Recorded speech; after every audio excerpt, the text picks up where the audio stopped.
We had a very constructive meeting between ourselves and development partners, but also with ambassadors from around Africa and ambassadors from the development partner countries themselves.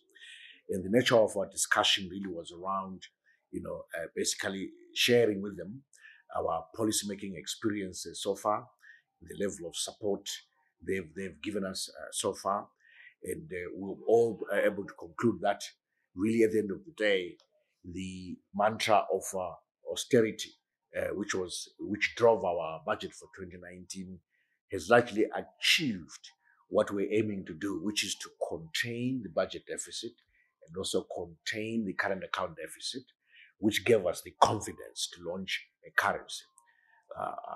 They also concurred that the issue to deal with now is really to make sure the currency is stable, but also that we inject more cash into the system. We also went on to talk about the need to support the vulnerable among our population by increasing resources for food, for cash transfers, the Food for Work program, supporting that, for BIM, for basic education, and also for the health sector. And they too committed to do quite a bit in supporting education in the health sectors. One thing that we highlighted was that, look, at the end of the day, citizens just get impacted by whatever shock. But what is clear is that there is the impact of the austerity, then there's a separate shock from the drought, and then the power, and then Cyclone Idai.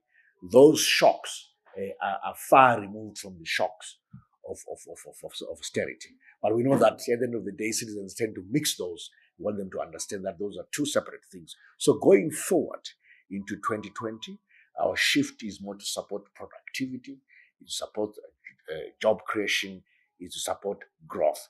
That is our shift as we go into 2020. And again, our development partners, partner countries, are very happy to support that kind of thinking, and they congratulated us on the journey we've traveled so far, which has not been easy, but they've been very supportive.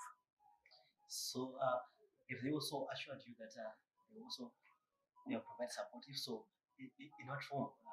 IMF World Bank among other partners. Yes, they committed to provide support, both financially, especially to support the social protection agenda, protecting the vulnerable in the form of, health and education sector budgets, but as well as just food, both in urban and rural areas. They are committed to that, and they committed that they will always aim to add more resources in that direction. So they've been very, very supportive in the main. So what is your assurance to Zimbabweans about the economy as we go into 2020? Into 2020, we expect the situation to change for the better. We're all pleased about the rains that we see so far for a start. So a good rainy season will be very helpful. That will also, ameliorate the impact of the drought on power production. So power supply will improve. But we're aware that obviously it will be until April before people are able to harvest. So there's still a few months where there'll be some difficulties and so forth. But we expect a much better, year 2020 compared to 2019. And citizens should look forward to that. And we as government stand ready to stimulate the economy, create jobs, drive growth. That's what we would like to do in our 2020 budget. Thank you very much, Minister. Thank you very much.